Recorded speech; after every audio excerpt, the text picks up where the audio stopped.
இன்றைக்கி நம்ம தோட்டத்தில் என்னென்ன வேலைகள் செஞ்சோங்கிறத பார்த்தலாம். இது எல்லாமே வந்து தெவளை செடிங்க. தெவளை செடி விதை வந்து வாங்கியிருந்தேங்க கொஞ்சம். அந்த செடிகளுடைய விதைகளை தான் தூவி விட்டுருந்தேன். அதெல்லாம் நிறைய செடிகள் முளைத்து வந்துருச்சு. இவ்வளோ நெருக்கமாக இருந்தால் நல்லா செடிகள் வராது இல்லைங்களா?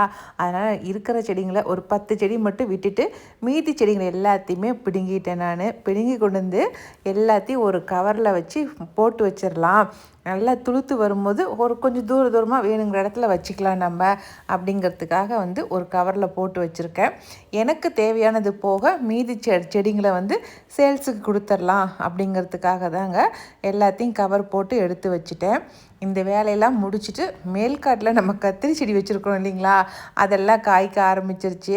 ஃபஸ்ட்டு ட்ரிப்பு காய்ச்சதெல்லாம் சொத்த காயாக காய்ச்சிச்சு. சரின்ட்டு அந்த காய்களை கொஞ்சம் பறித்து போட்டுட்டோம். அது அவ்வளோக்கு யூஸ் பண்ணல நாங்கள். அடுத்ததாக இப்போ காய்க்கிறது தாங்க சூப்பரான காயாக காய்ச்சிட்ருக்கு. இது வந்து பவானி கத்திரி, அப்புறம் வந்து சேலம் முள்ளு கத்திரி, செவத்தப்பட்டி கத்திரி, இந்த மாதிரி ஒரு 3 ரக கத்திரி வச்சுருக்குறேங்க. இதை பவானி கத்திரி ரொம்ப சூப்பராக இருக்குதுங்க கலர் பார்க்குறதுக்கே.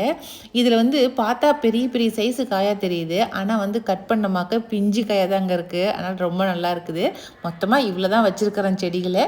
இதுலேருந்து காய்கள் பறிக்க ஆரம்பிச்சிட்டேன். நான் பறித்த காய்கள் மொத்தம் இவ்வளோ தாங்க.